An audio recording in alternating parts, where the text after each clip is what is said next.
Posible nang makabili ng mas murang bigas sa mga susunod na buwan.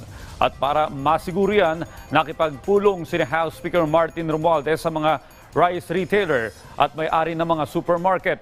Pinawi naman ni House Speaker Romualdez ang pangamba ng ilang grupo ng magsasaka hinggil sa pagbaba ng taripa ng bigas. Si Clazel Pardilla sa detalye.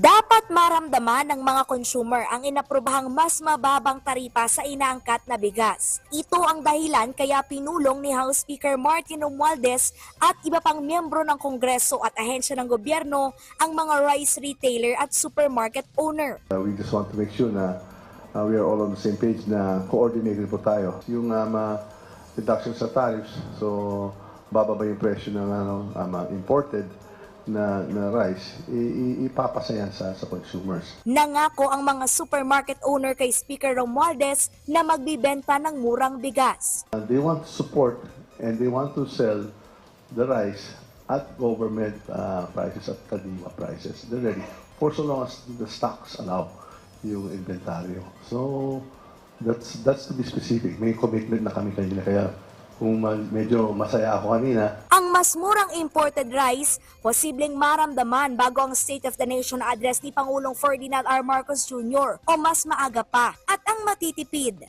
That 5 to 6 pesos at the current exchange rate po yun, at 58 po yung kwan. So if the dollar goes down, then mas mataas pa doon.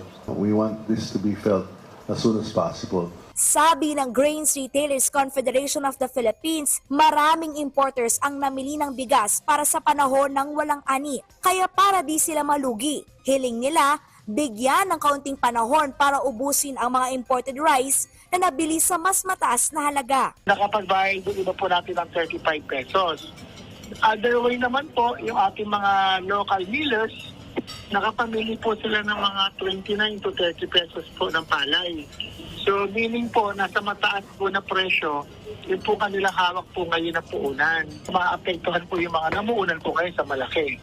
Kaya po ang nakikita po namin dyan, is mabigyan ng leeway naman po yung mga may mga hawak po na stocks, at least makabenta po sila.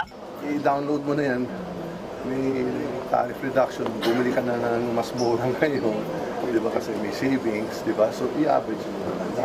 Siyempre nagre-resist pa rin, pero hindi naman, it's not for us naman, it's for everyone. Kinundena ng mga grupo ng magsasaka ang mas mababang taripa sa bigas at iba pang produkto. Tanging mga importers at traders lamang umano ang kikita sa mas mababang taripa. Baka piso lang ibigay nila sa consumer.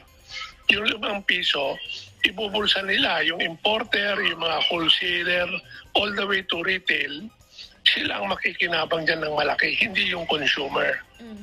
Pero yung magsasaka, patay siya dahil babagsak yung presyo ng kanyang palay. Paglilinaw ni Speaker Romualdez, maaaring baguhin ang taripa depende sa magiging takbo ng merkado. Clazel Pardilla para sa Pambansang TV sa Bagong Pilipinas.